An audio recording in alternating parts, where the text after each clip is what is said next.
పరాయి భూములపై కన్నేయాలంటేనే భయపడాలి. ప్రభుత్వ చీఫ్ విప్ ఎమ్మెల్యే జీవి ఆంజనేయులు.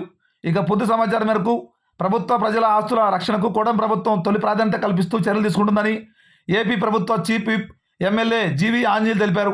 బుధవారం వినుకొండ పట్టణంలో భాగంగా మధ్యాహ్నం 3 గంటల సమయంలో భాగంగా ఆయన మీడియాతో మాట్లాడుతూ పరాయి భూములపై కన్నేయాలంటేనే భయపడేలా సమగ్ర భూ కబ్జాల నియంత్రణ చట్టాన్ని ప్రభుత్వం తీసుకొస్తున్నారు. రెవెన్యూ అధికారులు గ్రామాలకు వచ్చి 45 రోజుల్లో భూ సమస్యలను పరిష్కరిస్తారని ఆయన తెలియజేశారు. ఈ కార్యక్రమంలో ఆయనతో పాటుగా మాజీ ఎమ్మెల్యే మక్కిన పలువురు నాయకులు, అధికారులు, తదితరులు పాల్గొనడం జరిగింది. సదస్సులు నిర్వహించుతూ ఉంది ప్రభుత్వం. ఈ అవకాశాన్ని సద్వినియోగం చేసుకోవాల్సిందిగా కోరుతున్నాం.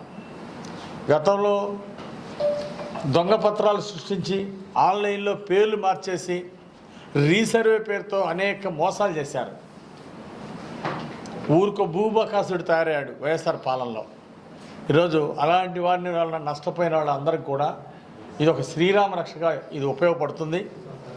అట్లాగే భూ కబ్జాలు నియంత్రించడానికి ల్యాండ్ గ్రాబింగ్ యాక్ట్ తీసుకొస్తుంది ప్రభుత్వం.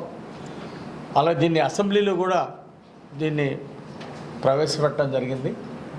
తప్పనిసరిగా ఈ చట్టం అనేది ఈరోజు పేద ప్రజలకు కానీ ప్రజల యొక్క ఆస్తుల్ని కాపాడటానికి ఇది ఒక శ్రీరామ రక్షగా ఉపయోగపడుతుంది.